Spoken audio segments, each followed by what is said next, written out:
Welcome to In the Glow. I'm Desiree Stordahl, the Senior Research and Education Manager here at Paula's Choice. And I'm Shaylee Heindel, the National Education Manager here at Paula's Choice. And today's show, we're going to kick off talking about our stance on natural ingredients. Those of you who follow us probably have an idea of where we're going with this, but there's such a movement for natural equaling better, or the clean beauty movement right now in the market. So we're just kind of going to fill you guys in on where we stand as a brand. And we always go back to the research. We always go back to what science has to say. So you know you're getting the truth from us.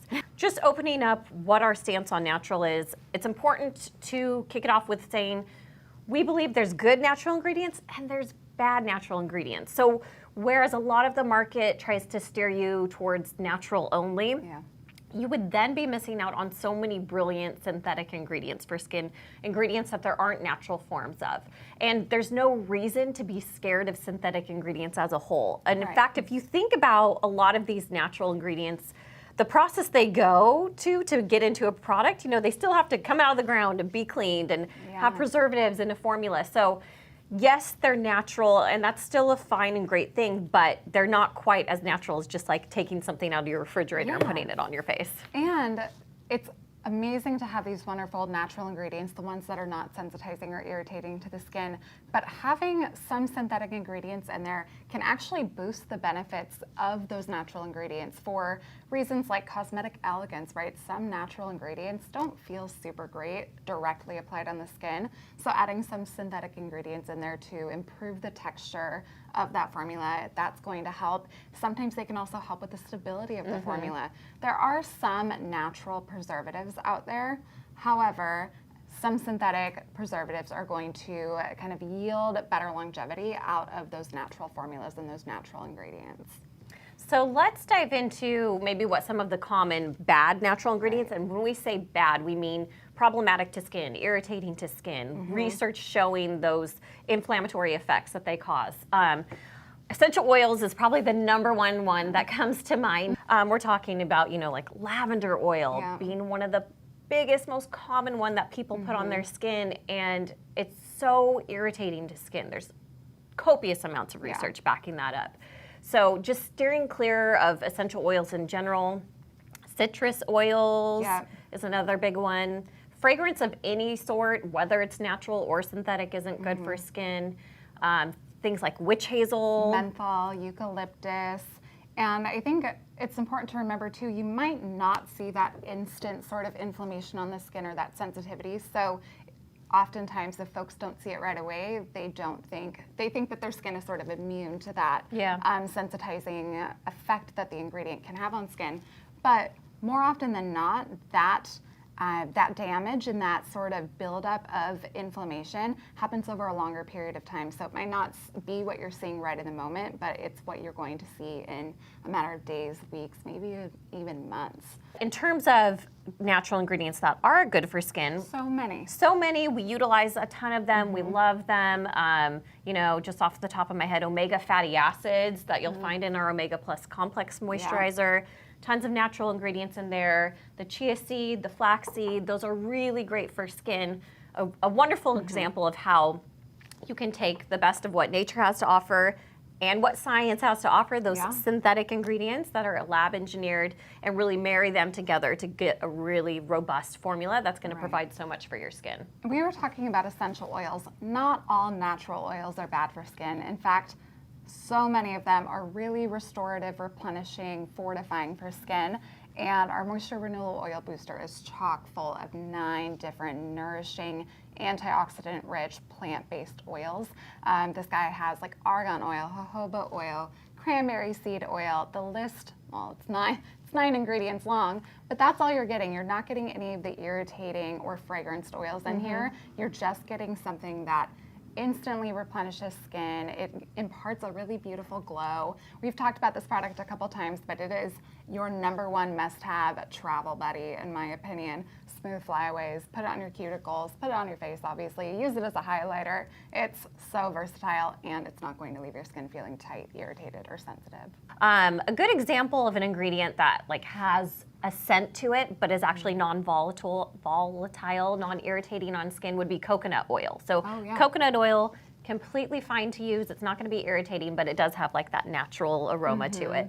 So when we say fragrance, I know sometimes that can trip people up because there are certain ingredients like vanilla. That's another one that's non-volatile. So you can use it and not have to worry about the irritation on skin. Cucumber's another good example. Yeah. So it really just comes down to a case-by-case basis, but essential oils is one that you can pretty easily know right off the bat that those are going to be irritating towards skin. So not to say, you know, if you want to go natural, again, that's up to you. We're just here to present the science backside of it, what research has to say, and we always want to lead you down the path that gives you the honest truth, because thinking that all natural is the safest way to go and the only way to go cheats your skin in a way. And it also builds a false sense of security when it's not necessarily true. You know, like we mentioned, there are lots of natural ingredients that aren't great for skin. For sure. So, do we have any questions? Is there such a thing as natural sunscreen? I mean, it depends on how you define natural. Not really. There are mineral sunscreens, which would be titanium dioxide and zinc oxide, and there are what people call synthetic, some people call them chemical sunscreens that have different types of sunscreen filters, sunscreen agents in them. How natural anything is by the time it's getting, you know, preserved and processed to turn into the sunscreen formula that it is, it's not really natural at that point, but it is mineral sunscreen if you're getting the titanium dioxide and zinc oxide. Yeah. What's the best retinol for sensitive skin?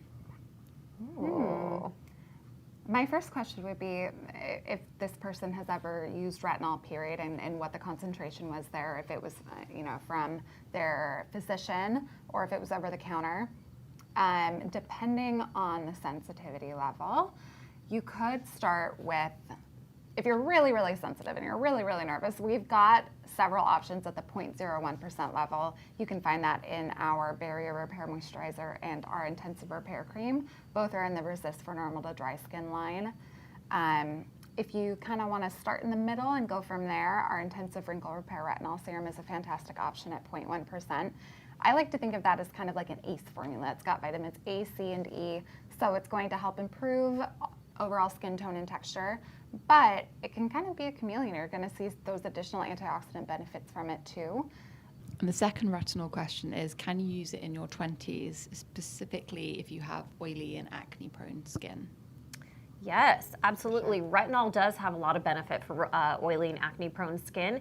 You can use it in your 20s, you can use it in your 50s. It is not an age-dependent ingredient. I know a lot of people do pigeonhole it as an anti-aging ingredient, so they do think it's something, you know, for later on in life. But you want to be using these really great ingredients from the get-go, as much as you can, because we always relate it back to diet. Like, why wait until you're a certain age to start eating nutritious foods? Well, it's the same for your skin. Why wait to take really great care of skin with beautiful antioxidants like retinol, with great power-hitting anti-aging ingredients? It's going to help your skin be that much better in the long run. But in terms of the acne and the oily skin itself, retinol is great for that as well. So no reason not to use it. Our 1% retinol booster, which is a high strength, is a product I really do like for somebody with that oily, acne-prone skin. That's my skin type. You know, it's got just this really fluid, lightweight texture that's not going to make you worry about breaking out, feels like nothing on skin, and then you reap all those benefits that everybody else gets in a cream. You just get it in a fluid. Yeah. Okay, I know I was supposed to end with my products, but I thought of one more that I just can't walk away from, and that's our new 20% niacinamide, the clinical niacinamide 20%. Amazing. So I'd already used the 10% niacinamide booster. That was helping with my pores, but I feel like that 20% concentration has really kicked up the results in terms of helping my pores go back to the normal size they were before they became stretched and enlarged. And then also, almost more than the pore benefit, what I see the very next morning is just truly how bright my skin looks. It really just does have that healthy glow, and I see such a dramatic difference. And there are a lot of products where it takes a while to see their true results. With the niacinamide, I feel like I see it pretty fast. So I would have to add that into my favorites. But it looks like we are nearing the end of our show. As always, thank you guys so much for your questions, and we want to know more that you have. Let us know what you want us to cover on our next In the Glow episode. So write in and tell us. And until then, guys, Bye. bye.